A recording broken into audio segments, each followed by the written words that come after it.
We have waged a fierce battle against the invisible enemy, the China virus. Breaking news out of Georgia tonight, and I have to warn you, it is disturbing news. COVID-19, that name gets further and further away from China as opposed to calling it the Chinese virus. 7 people have been shot and killed in Georgia tonight in the Atlanta metro area. A suspected shooter first entered a business called Young's Asian Massage Parlor. I can name Kung Flu. Less than an hour later, 4 more people shot and killed at 2 additional massage parlors in Atlanta. There are reports of dozens of incidents of bias against Chinese Americans in this country. Why do you keep calling this the Chinese virus? Why do you keep using this? A lot of people say it's racist. Young Asian massage parlor here on Highway 92, just west of Bells Ferry Road, that multiple people had been shot. It's not racist at all, no, not at all.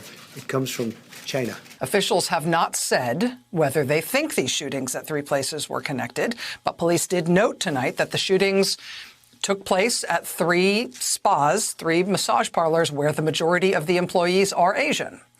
Police say all 4 victims who were shot and killed at the 2nd and 3rd locations appeared to be Asian women. The troubling attacks continue everywhere.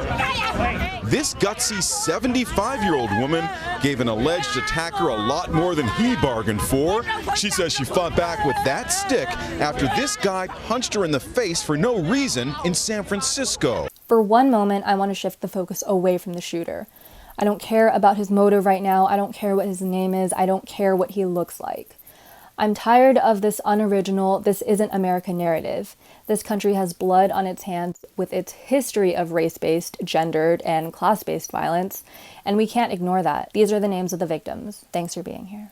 The Asian American Journalists Association notes that racism against Asian Americans has remained historically invisible and includes a long history of hypersexualization of Asian women that is rooted in westernized and colonial perceptions of Asia. Since last year, there have been 3,800 hate incidents against Asian Americans, and women make up nearly 70% of those incidents. What message do we send about what this country values when the media has no issue dedicating its time to the shooter and his life rather than the victim and theirs? This hyper-focus on whether the shooter's motive was racist seems a little inappropriate absent any consideration of the impact of the shooting on the people facing heightened levels of hate, discrimination, and violence since the start of the pandemic.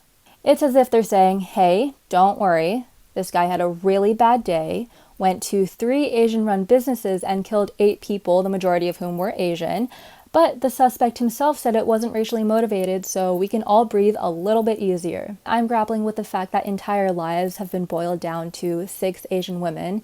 Our complexity and nuances as people are reduced to our Asian descent, with a manufactured sameness across the largest and most populous continent, made up of 48 different countries, 3 territories, and all the culture that comes with that. My name is Alyssa Bernardino. Thanks for watching.